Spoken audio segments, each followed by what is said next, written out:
We see what others can't. We review what others won't. Let's talk about The Accountant too.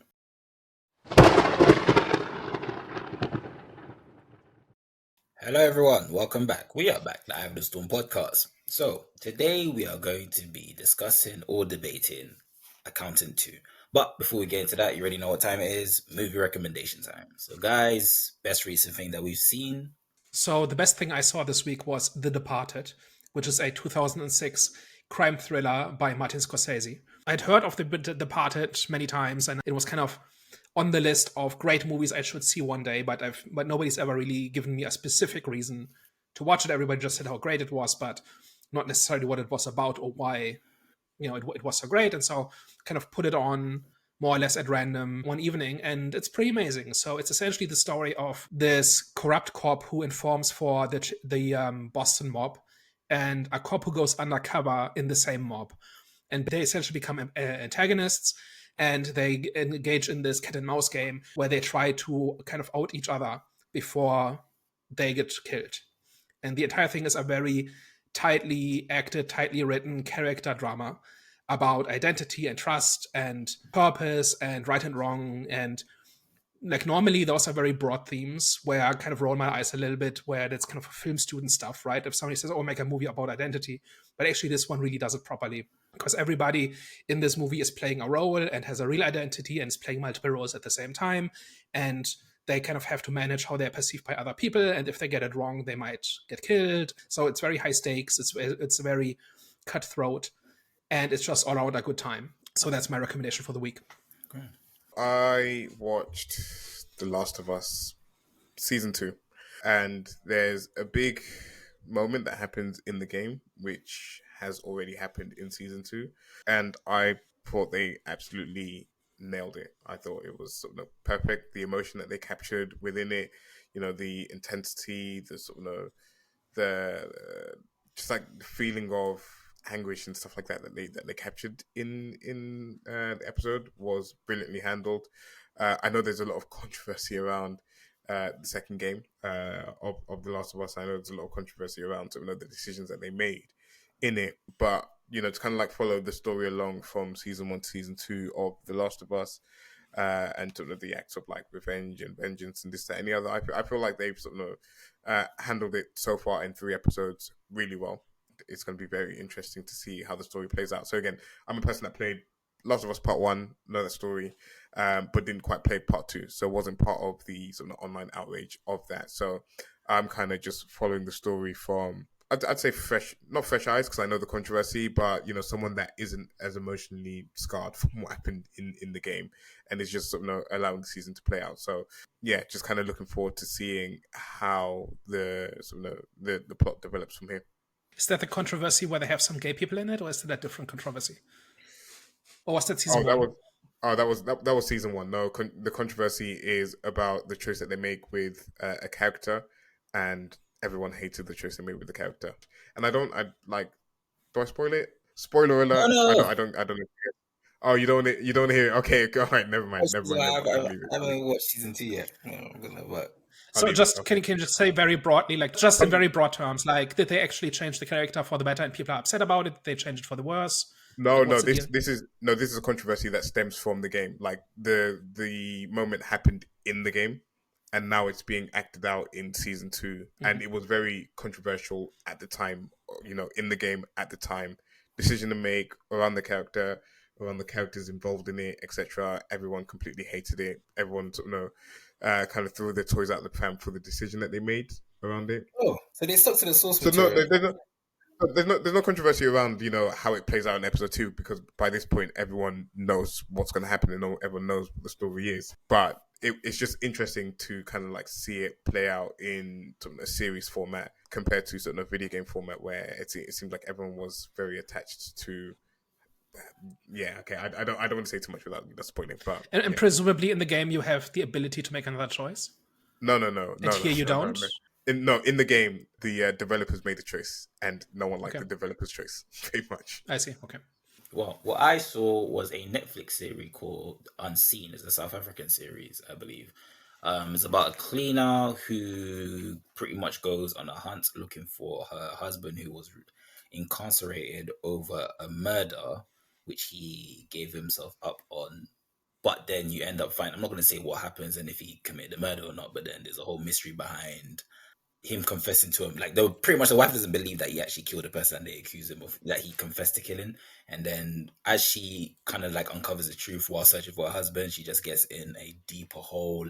And you start to kind of like see that the wife's got like underlying anger issues. Not underlying anger issues, because there is trauma behind her anger, which obviously you'll find out why, mainly to do with her son, who, okay, I'm not going to say what happened to her son, but yeah, you'll find out once you watch the series and start uncovering the truth after each episode. But yeah, it was a good series. I had a fun time with it. I was surprised. I was just kind of, because I watched a lot of stuff, so I was just looking through like things I wouldn't normally watch, and then when I watched this one, I was like, okay, it was good. It was good.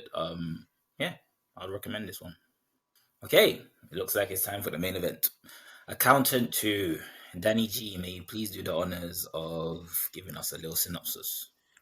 So, The Accountant 2 is a action thriller film about a neurodivergent accountant who acts as an accountant for the mob and is also trained as a hitman. The story essentially picks up some years after the events of the first movie and begins where a government official gets a tip from the accountant that leads her on an investigation that leads to South America, to the cartels, into a case involving human trafficking. She then recruits the accountant and his brother for help, and the plot unfolds from there. So what did we think of The Accountant 2? I'd say this was a pleasant experience in the cinema, but it's a very flawed movie, and it's not a great movie at all. And I feel like it's the good elements of the movie, which is the dynamic between the accountant and his brother, and some of the character interactions between them, really carry the movie for me. And you could have really taken out the action element of it, and we could have just gone on this road trip with these two guys, and I feel like I probably would have had a better movie from that, because for me everything around the plot just kind of like falls apart to a point where I was like, what's going on? Like, it just kind of it kind of felt like a lot of things were just kind of like thrown together. The difference between the accountant in this movie versus the previous one is that it seemed like he had a lot more in terms of like dealing with the plot and dealing with what was happening in the first movie. It seemed like he was like relying a lot more on his neurodivergent skills in that first movie to actually solve the issue. And in here there are elements of it. There are kind of like moments of it where he does some accounting for a guy that runs a shop, and then kind of like beats him up afterwards, and his bodyguards or whatever. But there wasn't too much of it here. There was like an over reliance on this Harvard Academy to kind of find all the answers and solve all the mysteries of what was going on. I never really loved that in movies where you just kind of like tap at a keyboard and then you have all the answers, or you tap at a keyboard and you're easily hacking into places. So a lot of that was falling flat for me. But again, the reason I had a pleasant experience was just because of the characters in this movie, really, really and truthfully, because the story was pretty bare thin. I think it was like very run of the mill, very bog standard. A lot of it just kind of didn't make sense or didn't really mesh well for me. So it was just a bit like, okay, cool. I enjoyed seeing these two interact in the movie, and that was pretty much my experience with it. For me, I felt like I actually had a very good time with Account 2. I think in terms of the story, it felt like it was a natural progression. Even though the storyline was generic, I don't think with just like with the sequel, like with like just the movie in general, even with Content 1, I don't think it was meant to have like a compelling story. I do understand that he was unique, obviously, because of his neurodivergent, and obviously they relied upon that and they used that as it was used as a weapon of his, right? Because I'm saying, he thinks different from others. But Evo, like for me personally, in terms of Accountant 1 and 2, I don't think it's having a compelling story was the main focus. I think it was character motivation and obviously the action scenes. And with this one, it was obviously the relationship between the two brothers, which was another element to the film, which was pretty much the attracting factor to the film. So I think overall, I think it made sense. I think the progression in the film made sense because they already laid the foundation with Accountant One. You know what I'm saying, with the first film. So with this film, it kind of made sense to go in the direction it did, where it was just mainly, relationship focused between the brother and just action, just pure fun. So I think them, them I don't think they could have made a compelling story out of this. However, I'm not mad at them not doing it because the alternative of what I got was a fun time, and it was seeing, two brothers who are as deadly as each other rekindling, obviously not getting along, but obviously got along at the end, but just rebuilding that relationship. So I had a fun time with the angle that they chose to go with this one. So I had not seen the first Accountant movie, so these were new characters for me, and I kind of needed to catch up as to who these people were and what the rules of this world were. I think the movie does a decent job at explaining who people are and what their deal is. I just did not necessarily have the best time with the actual story. So the story itself is simultaneously very simple and very complicated, where there's a lot of steps and a lot of moving parts, but what it amounts to is not that much, right? So ultimately, it's about like cartels in South America. They're trafficking people. They're holding children hostage as leverage, and we kind of track them down and we kill them. And that's a plot. The actual action itself is competent but unexciting. Pretty much the only appeal in this is how like efficient these two brothers are in terms of their violence, but nothing like none of the set pieces really show very much creativity or something where I said, okay, this is really something I've not seen before, or this is done really well, or whatever. It's just fine. It's good, and that's kind of what this all comes down to. I think the highlight of this was the relationship between the brothers, which it seems like would be richer if you've seen the first movie, but based on what we got in this movie, and I kind of understood what their relationship was like and what they had to get over to really be a family and stuff like that, and that was probably the best part. So overall, I was kind of underwhelmed, but not offended. Let's talk about it. Okay, I can't even ask how did the film compare to the first one because Daniel, you said you haven't. Did you watch? You didn't watch it, right? I've not seen the first one. I tried. It's not on any of the streamers. Yeah, so I watched the trailer and like 2 scenes, and it seems to be a very different movie. A lot less action focused and more kind of on the method of the accountant. Mm-hmm. That's kind of my impression that I got from watching a couple of scenes. Yeah. So it seemed to be stylistically not very close to the original.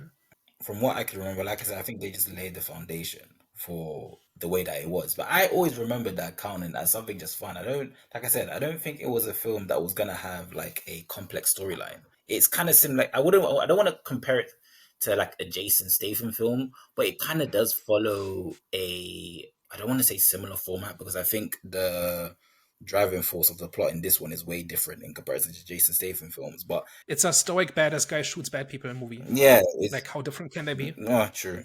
But I think Jason. What I meant was Jason Statham's films are pretty much way more like generic to the point where it's fun for me, but I understand how it's not fun for many other people. But yeah, so I'm not going to kind of ask about comparisons with the first film. So, but how did you feel about the central conflict in this film?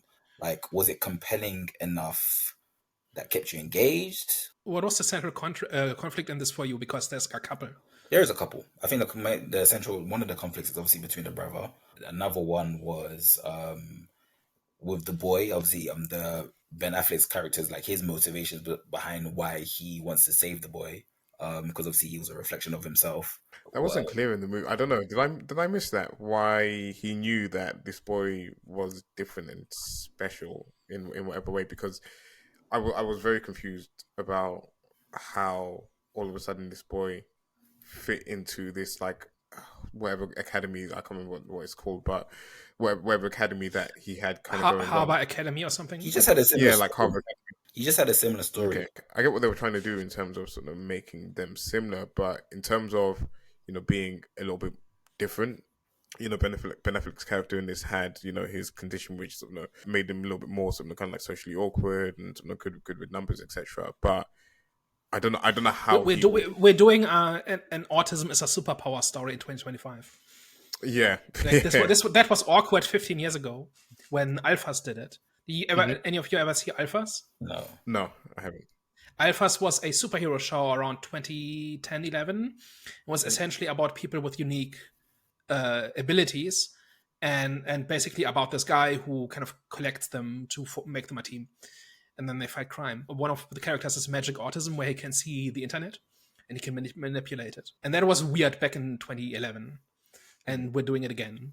So there was a little bit like, I'm not offended by it. It's more like this got past people. I'm just more surprised than anything. Well, I feel again, I think you're somewhat correct in your observation about the first movie, where that was a lot of the focus of it. And again, that's that's the original, the first movie, and the whole premise is about this person who's an accountant but was also a bit of a badass as well. And I just felt like they handled it a lot better in the first movie, and kind of like showcased it a lot better than what they had in the second movie. He does it once here. In the entire movie, he does it once. He doesn't and once. And that was cool.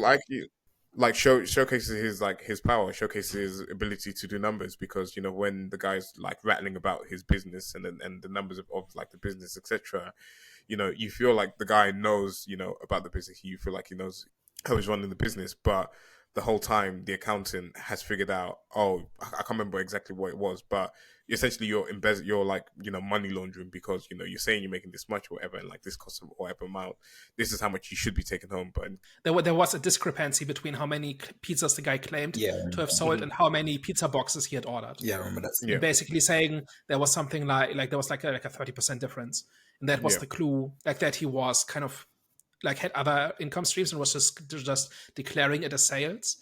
I had a couple of problems with that. So first of all, this whole idea of like, this guy is so good with numbers that he can just dig into the numbers and find the truth. That's cool by itself. And I have a feeling that if I saw the first movie, it sounds like there's more of that there. And here it's just in this one scene. But here it's also just a magic trick, right? There's no clues you can follow. There's no, like, we don't see Christian actually do the work. We don't see him figure things out. He just shows up with a perfect solution. And, while that is kind of fun to watch, like him go into like explainer mode and to kind of catch the guy like in his own logic, it's kind of fun if you don't think so hard about it. But like, there's no progression there. There's no story there, right? It's just like it comes out of nowhere and it's just a done deal. And it's just a plot point. So that I kind of felt it was kind of unsatisfying on that level. Like, if there was like a whole progression about, okay, we need to kind of catch this business in a lie. And so he kind of digs into the evidence and finds patterns and interviews people, and over time, like, doesn't have to be the whole movie, right? But over the course of a sequence, he kind of assembles this case and finds connections that nobody else can. And they kind of did this work kind of with the when Medina has this evidence board on the wall, right, with the photos, and he rearranges it because he sees connections that she doesn't. That at least kind of made sense, because it's just a different way of looking at the same data. And that was much more satisfying than when it's just a magic trick. But that scene for me did make sense, though, because his role before in the first movie was pretty much, he was the guy that was like sanitizing the whole fraudulent financial behavior, right? Fraudulent financial behavior. So in that scene, it's not that he had the answer. He was looking for the answer. Like, he already knew that, like, he was looking for the truth. He knew that, obviously he sussed out that, okay, because within his profession, he sussed out that, okay, there's some fraudulent business going on, but why is there fraudulent business going on? That's why, he ended up breaking the guy's arm. So that scene did make sense for me. The logic makes sense, but it's just a done deal. He just presents it. There's no figuring it out. What happened before that?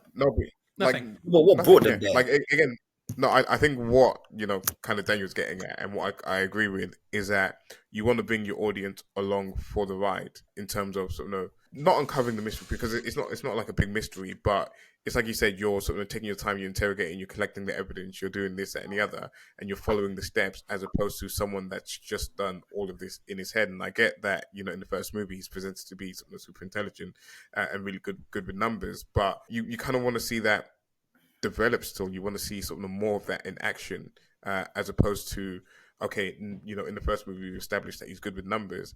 Now he's just going to automatically do it everywhere on the spot. Like, he didn't take it away, didn't whatever. I literally did it on the spot, and we were like, okay, cool. We just kind of have to accept it, and it's just like, fine, I guess. And it was like cool to see him do it, but it's just like, it's not like Daniel said, it's not super satisfying. And the other times that he did use those sort of his abilities with numbers was, of course, in the dating scene at the very start, when he kind of like rearranges the algorithm for them and sort of optimizes his profile to sort of get all the matches in the room. And then the other time that I actually kind of thought was actually can we go back? Can we stay on the dating scene for a second? Yeah, go shoot. Because he did not optimize the algorithm. He just maximized the number of hits, but they were all bad matches. Yeah. Right? There was no good match in there. He just matched with everybody. Mm-hmm. Yeah, he just literally played the system to see what would get the most clicks and what would basically, like you said, optimize it to sort of get his profile to be the most optimal so that he was able to get all the matches. So that was just, he basically thought it's not about finding the perfect person, it's trying to get as many matches as possible. So he fixed the algorithm to do that. So he just doesn't get it. He just doesn't get what dating is for. Yeah, I was gonna say you can kind of tie it down to his social awkwardness, because again, he probably finds it a little bit difficult to have conversations with women, or finds it difficult to sort of initially sort of speak to them or whatever.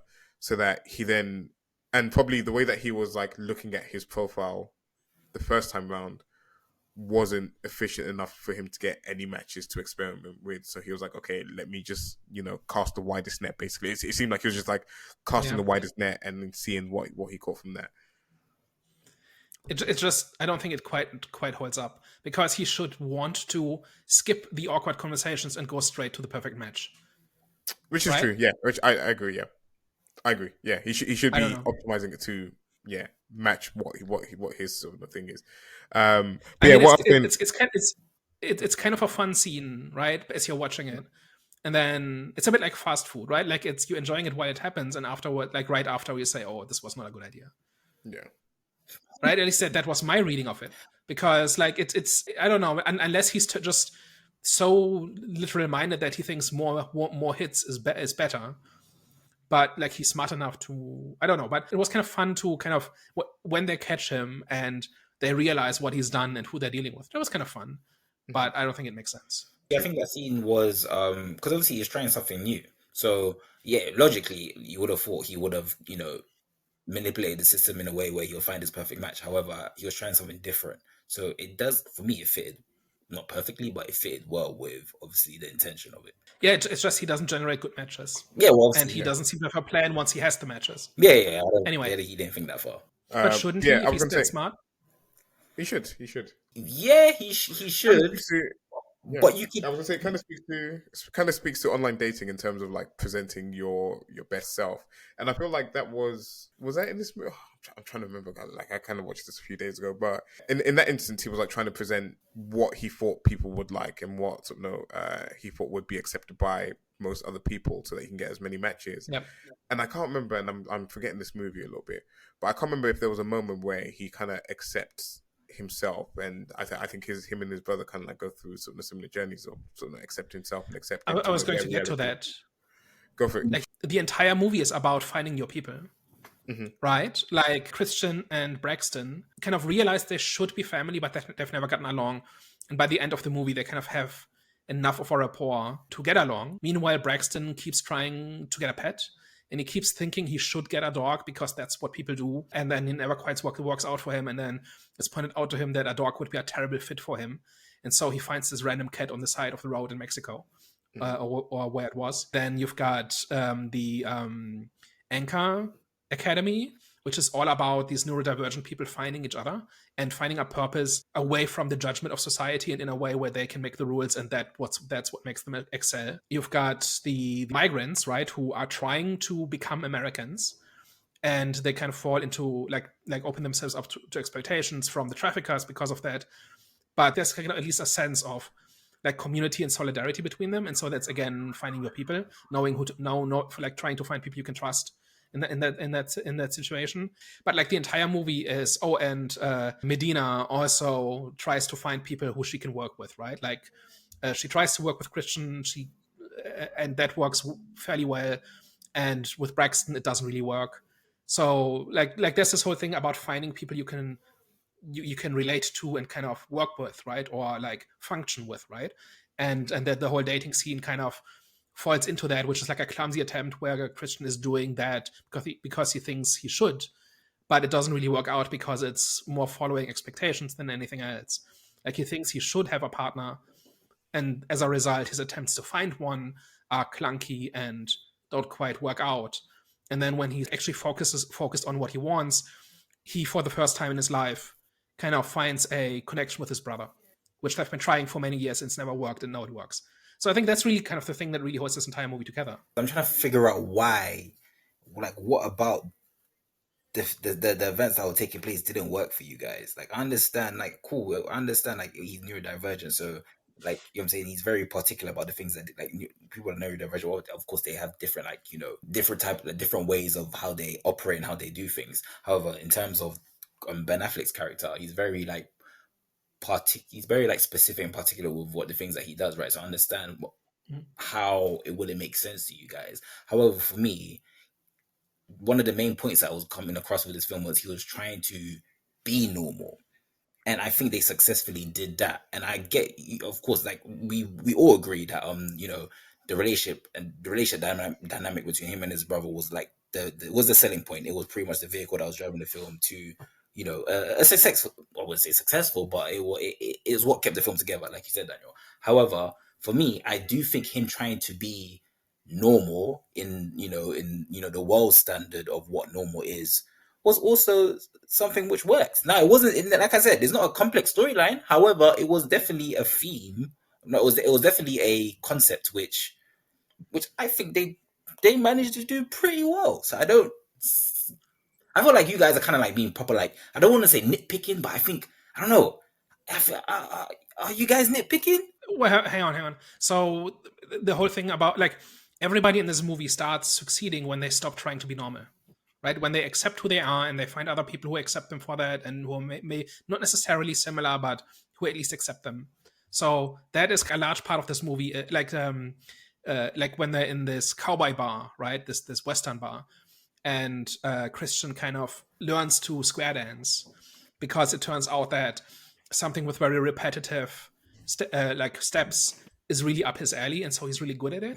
It's kind of a fun scene. A key part of this movie is people realizing that they don't need to be normal; they just need to find their people, and that is, like, I think we've been saying that that's the part that works.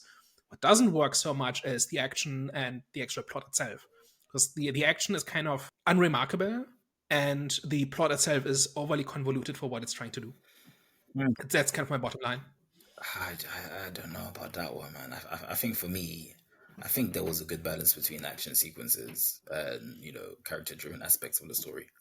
Because obviously, based on Accountant One, so you already know that obviously he's not just the average neurodivergent person, human being. Like he's also a killer at the same time. Like that's his knack. That's his secret weapon. So yeah, that's the entire premise. And like I've not seen the original, but like the trailer and the presentation makes it obvious enough that that's what this is.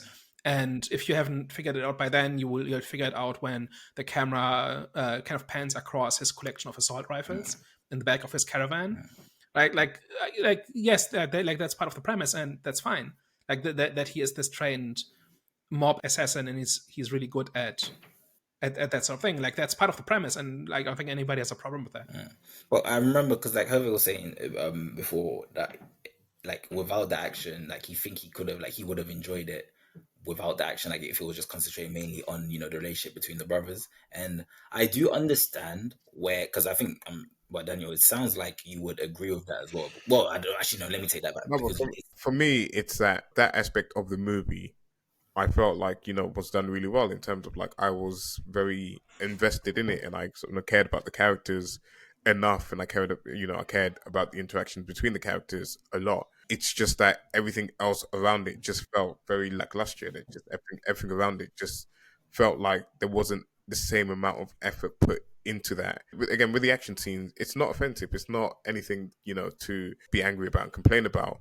If you think about the story and the plot and how it unfolds, like Daniel said, it's a bit convoluted. It's a bit of a mess. There's points in the story where, you know, things are like dragging a little bit. You kind of like, you know, lose sight of what the plot is. J.K. Simmons' character, I'm like questioning as to like why he cared so much about this family. There's so many questions because, you know, in his spiel he says, I only take on cases which, you know, I personally care about or like are personal to me or whatever. And it's like, okay, how is this personal to you?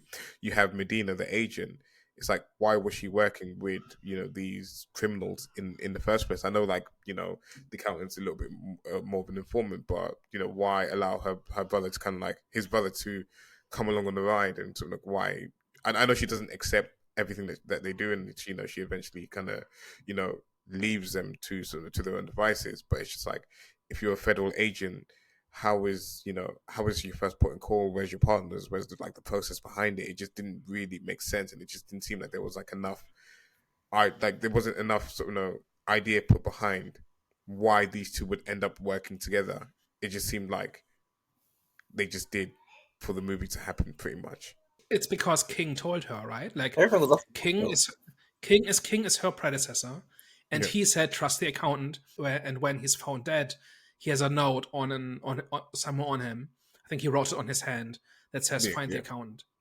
yeah. And so that is why the connection happens. I do agree a little bit. Like I don't remember if there's a reason why the rest of the agency stops existing. Mhm. I don't remember like corruption issues or like a reason for why she has to do this herself. It was off the books. But why is it not a normal case? Okay, that is a good question. Like the former director of the agency is dead. Why is this not being investigated? Yeah. True. Like you, that would be a very big deal. Kind of, right?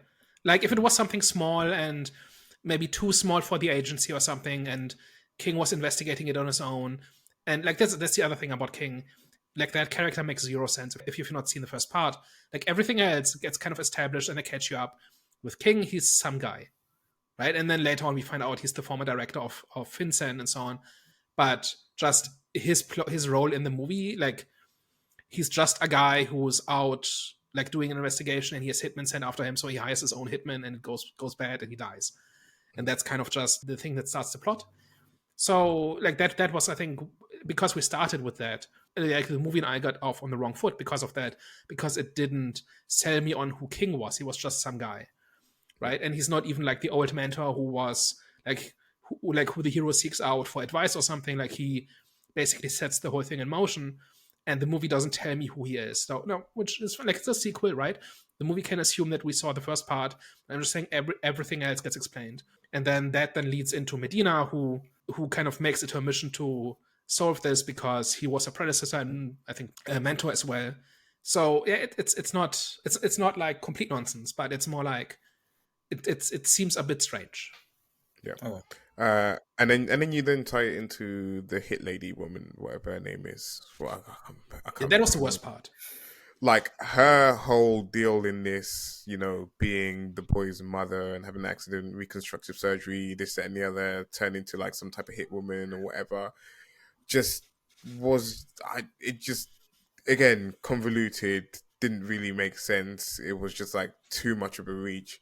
She also stabbed Medina, and he kind of just lets her go without any fight or struggle or anything like that. And then even in the final scene where I'm thinking, okay, like you've been given the location as to where things are going down, you like where your son is or whatever. I'd have thought that even if you're a completely different person, you might show up and like do something. But no, she's in like Korea or Japan or something like that. She's like somewhere completely different. So it's just been like, what was really the point of her character in this? And what it really felt like this movie was doing was a lot of trying to do world building and setting up stuff for the sequel, because for sure she's coming back in the third accountant when they decide to make it. I feel like, you know, she was kind of like left alive, not made the antagonist, but also not given a purpose for her to kind of like maybe show up again at some point.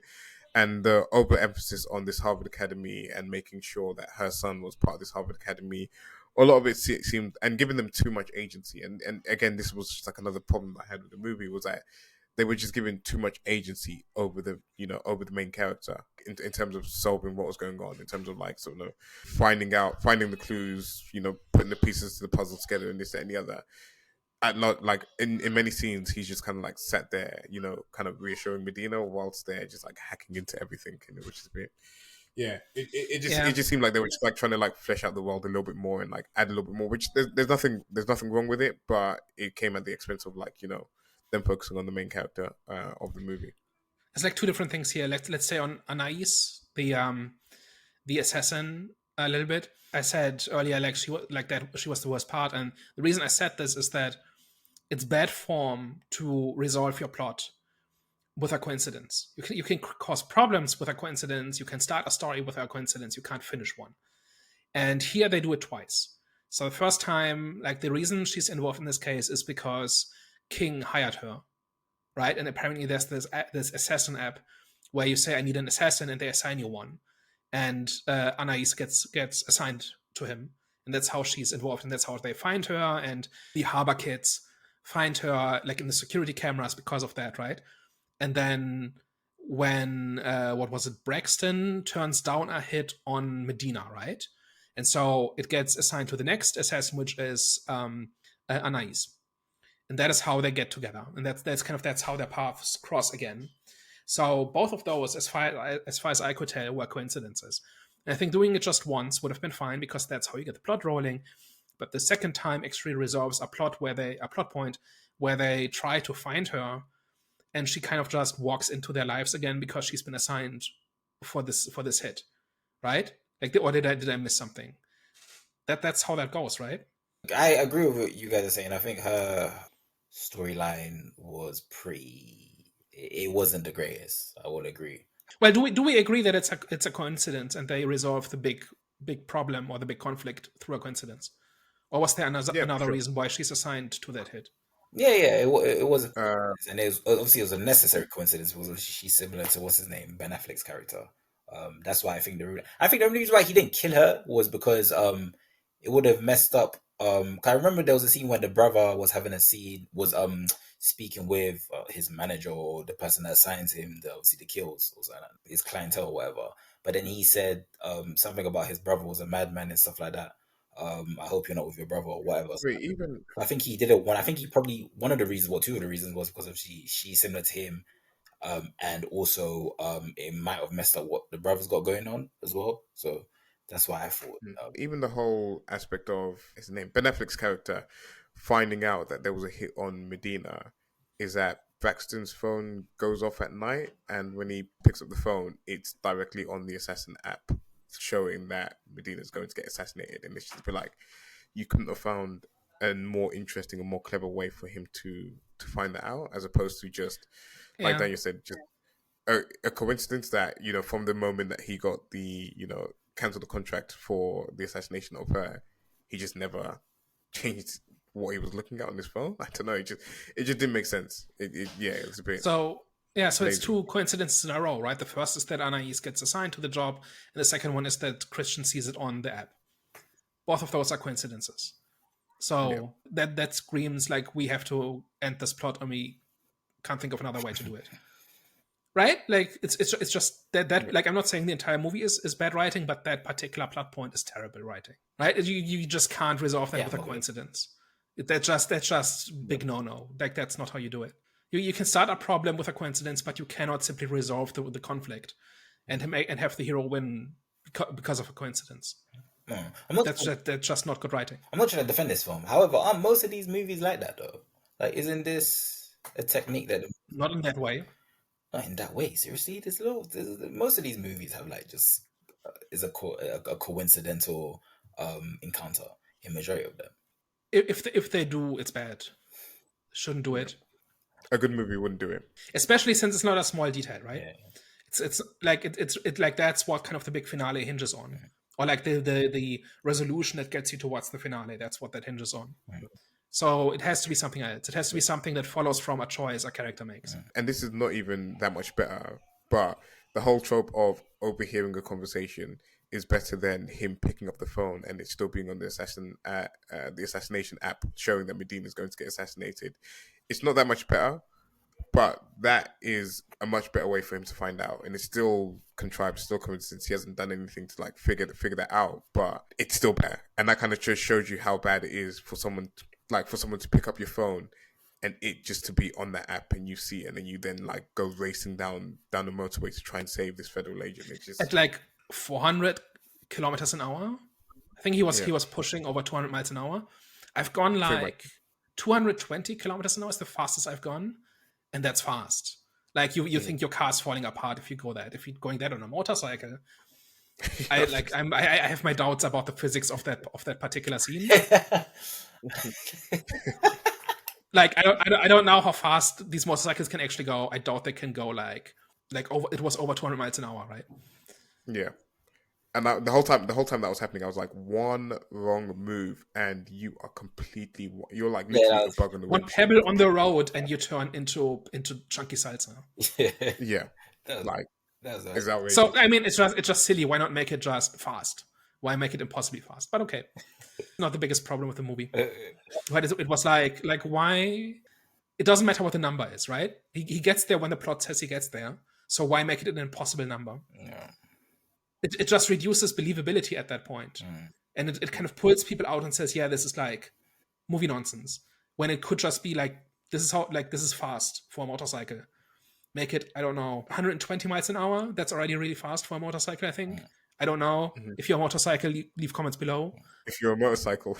Yeah. How did we get to this? Coincidences.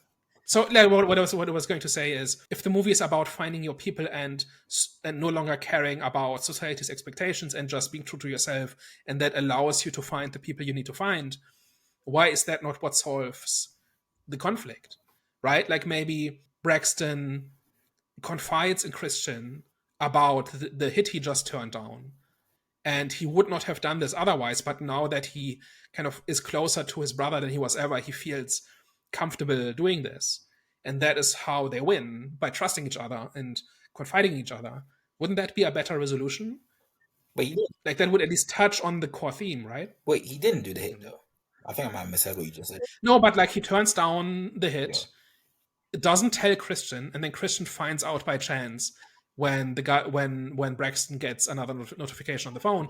And what I'm saying is, if the purpose of the story is like finding your people, and that's what they've been doing the entire movie, right? Like they start out estranged and can't stand each other, and then by the end of the movie, they are family, right? By accepting each other for who they are, right?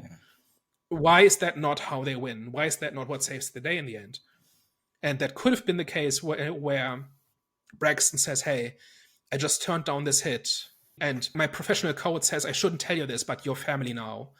Or I realize now that you're family, and so I have to tell you, because this impacts you. Like, wouldn't that have been a better, like where Braxton has to choose between his professional integrity and his livelihood and his new family? Wouldn't that have been a cool character moment? Yeah, but they did kind of slightly touch on that. It's just the way that it played out was obviously because before the phone call, Christian did tell him that he was going to go to sleep. So it's not like he could have had time to tell him that, oh, okay, I was given this hit, but I'm not doing it. Do you know what I'm saying? Because as soon as he saw the notification about the hit, I'm saying Christian already left to go and save I forgot her name. So I think they did kind of slightly touch upon that, but it's just your version is better. I do agree, and they should have did it like that way. But yeah, I think they did kind of slightly touch on that. So the way I remember it is Braxton is offered the hit. He turns it down. And then later at night, he gets another notification saying your hit has been reassigned. Yeah. And that is when Christian sees it. Yeah. But Braxton never talks to Christian about it. Well, that's because Christian was sleeping. Because he did tell him before. They were both sleeping, yes. But like there's no point at which Braxton approaches Christian about, hey, here's what's going on. But Braxton didn't know, though. So Braxton didn't know that she was... He did. Earlier in the day, he turned down the hit. Because of his personal connection to Medina. He turned down the hit the day that he got the phone call at night. I swear they told him about the hit. He is offered the hit on Medina, turns it down, and then later on gets another notification that the hit has been reassigned. Yeah, but that's what I'm saying. I'm saying the reason why he didn't tell her was because before he got the phone call, oh wait, so you received a notification. He could have told Christian about it after he turned it down, and he didn't because the professional code is you don't talk about your assignments. Yeah, no, I thought he was told about the hit when he was on the phone, because before Christian went to sleep and told him, and then I thought he got the hit after that. But I was wrong. He got the hit way before that. Okay, my bad. There was enough time. Yeah. Do we want to talk about any? Because I don't think any of us hated the movie. I know we've been Yeah. quite critical of the movie, and we've You too. been quite critical That'd be cool. of the plot and stuff. That would be cool. It's not. Jonathan's trying his hardest to defend it. I don't hate the movie. I think there's a whole bunch of little pieces here that are not great and that could have easily been avoided. It's more that the bulk of it is not impressive. I was kind of bored during the action sequences, for example, because it's just, okay, now we're gonna see them shoot some guys and be hyper efficient about it. And it was kind of like, parts of that were kind of fun, like when one of them hands the other a magazine, like they are really an old machine. And I'm not entirely sure if they should be, considering like haven't spoken to each other for years. Like they're both highly trained, right? But like working as a team like that should require some practice still. So I don't know that they had this practice, but okay. But it's like competent action choreography. But my problem was just, at no point was I really wowed, where I said, "Oh, this is cool. Like this is impressive." It's serviceable. It's competent. It gets the job done, and that's kind of it. Like I'm specifically talking about the raid on the traffickers camp to save the children. Seen this 100 times, and they could have easily come up with something more interesting. So okay. So besides the relationship, the dynamic between the brothers, wasn't there anything else that you guys liked about this film? No, Jesus. no, Medina was no. okay. Genuinely, no. Yeah, like everything that I think about the movie that I enjoyed just involves the brothers and involves them interacting. Like when they lure in the pimp that's managing the prostitutes, and they just kind of like knock him over and stuff like that. Like that I kind of like that scene. Yeah, like how that plays out is like really cool, really interesting. Even when they're just like chopping it up on sort of the roof of his trailer, and they're just having like a genuine conversation between the two of them, like that, like stuff like that was really good. And then we go back to the plot, and then we go back to the movie, and I'm like, okay, like none of this is great. And like I said, I have nothing against kids and stuff like that, kids that have special needs, but like anytime that they were involved, I didn't like it. And it's just because I don't like the whole hackathon thing where they just like hack to death the whole plot of the movie, and they just hack to death all the answers in a matter of seconds. And I did like the scene where they need to get the photo. So they find somebody who took a selfie, and Inais is in the background. And so they have to find her and then hack her laptop. And then, but it happens on her screen.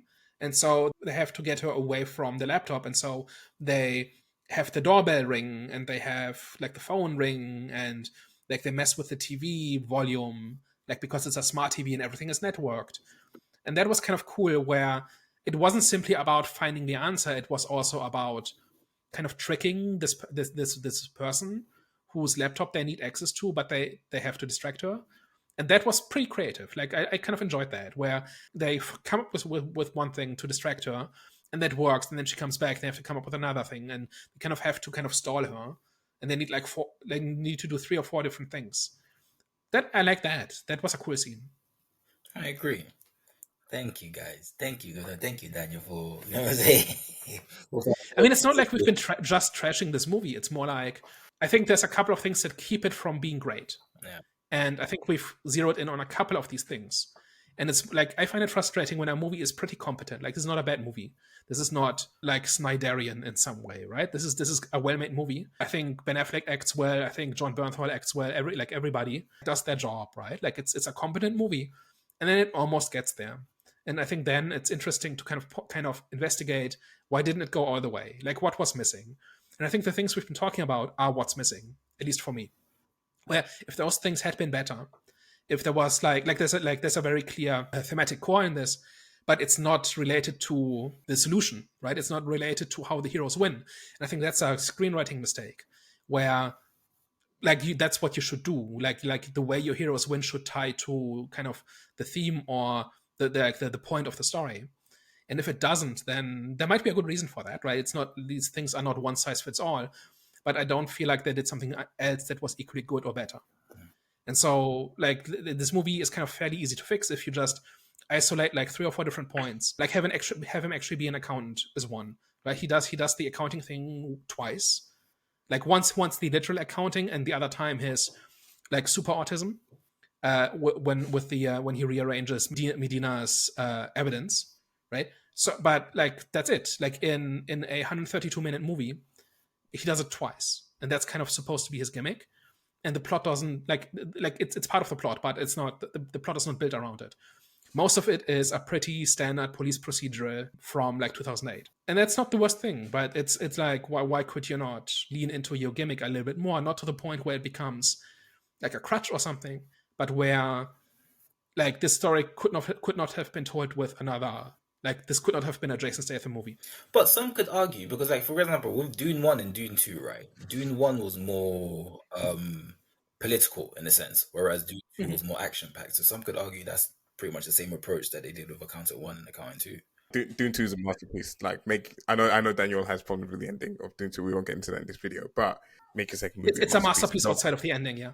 But no, like it's like no, you're absolutely right that a movie series can change its style from one instance to the next. Alien and Aliens is a classic example of this, right? Terminator 1 and 2 is a classic example of this. I do think like a sequel can develop the formula and can turn into something else in the sequel that follows logically on what came before. I'm just not in like, and that's not nothing illogical about this, right? There's like no point where I say, okay, this does not make sense. Like, I kind of believe that Christian Wolff is who he is. It's more like you've not constructed your story in a way that makes good use of your premise and your gimmick. That's what I'm saying. It's a bit like making a Terminator movie and the Terminator shows up in 2 scenes. Okay. Right? Yeah. Like you're not leveraging what's cool about your movie and about your franchise. Yes. And that doesn't mean it just has to be like super artist, right? Like that I think this actually goes a little bit far in this movie too, but like I'm just saying why could the plot not have hinged more on auditing the cartel? Right? Like so that's what Christian Wolff does really well. And then there's action scenes interspersed in that. But it's more like it's a bigger part of the story. I don't know, just an idea, right? I'm not rewriting the movie exactly. I'm more saying like it felt a little bit obligatory in the sense that it's an account movie and therefore we have to do it at least once. And so they did. But the story is not built around it, not really. I see. The story itself is more generic than it needs to be or should be, maybe. And the best way they actually use his skills was actually in the dance sequence, because you can tell this guy's like socially awkward, isn't used to those settings, but recognize the pattern of the dance that we're doing and use that as a sort of crutch to sort of get himself in there and get himself. And again, that's another cool scene between the brothers. And when they kind of like end up in a bar fight. But first of all, Braxton is really proud of Christian for figuring out the dance. And he's just applauding and says, hey, that's my brother. And like, look at him, right? He's really genuinely happy. And then he's even happier when Christian instigates a brawl, because now they have something in common. Yeah. That's what they're both good at. It was fun. It was a fun scene. And then it cuts to the bar, and then one guy flies out of the window, and then 2 guys fly out of the other window. It was cool. Yeah. And then they just drive off, and they've had a good time. It's a successful evening out. Like that scene, it's good. Okay, I think we should end up on that note, on a happy note, on a good note. Unless you guys got anything else where you want to shit on the film, be my guest. Go ahead. All right, guys. Well, last thoughts, please. I think there's a lot of enjoyable scenes in this. There's a lot of sort of really nice character moments, and again, the things that I care about most when going to see a movie is characters and story. It really delivered on the character front. On the story front, probably not so much. Had some okay action in there. Not one that I will revisit or in a hurry to revisit at all. I don't think there's any kind of like replay value here. In the essence of not every movie needs to be a masterpiece, and not every movie needs to be this sort of work of art, etc. Sometimes you can go and just have a good time in the at the cinema. And I felt like I had that, despite like everything that I've said about the movie, despite all the negatives that we kind of picked out. I think that's kind of what we just do here. We just have to really scrutinize what the movie is. But at the core of it, I feel like it's an enjoyable movie. I feel like you'll have a good enough time with it if you can kind of look past some of the issues that are there in the story and one or two of the characters in this. But yeah, I think. To kind of sum it all up, I will give it a 6.5 out of 10. For me, I think it served its purpose. For me, it was just a thrill, a fun time. Nothing much more to it. I enjoyed the relationship dynamic between the brothers, like I said, and Yeah, man, I'm gonna give you this one a 7. I had a good time. Yeah, of course there were issues with the movie, but those were issues which I was expecting. Like I said, I wasn't expecting the story to be, an award-winning storyline. You know what I'm saying? No, yeah, 7 out of 10. Yeah, so for me, it's not a bad movie. There are lots of little parts to like. I think it's kind of a little bit moldy at the core, where like the skeleton of the movie should have been something a little bit more imaginative, a little bit less generic, a little bit more compelling. So for me, that's an almost there out of 5. All right, guys, thank you very much for tuning in. So, yeah, if you made it to this part of the episode, thank you for rocking with us. Thank you for giving us your time. Of course, if you liked everything that you heard today, tell a friend. And if you thought we were just chatting a bunch of nonsense and we were hating too much on the movie, tell an enemy. We are the Eye of the Storm podcast. All right, guys, you heard it here first. We'll catch you next week. Au revoir. Ciao. Bye bye.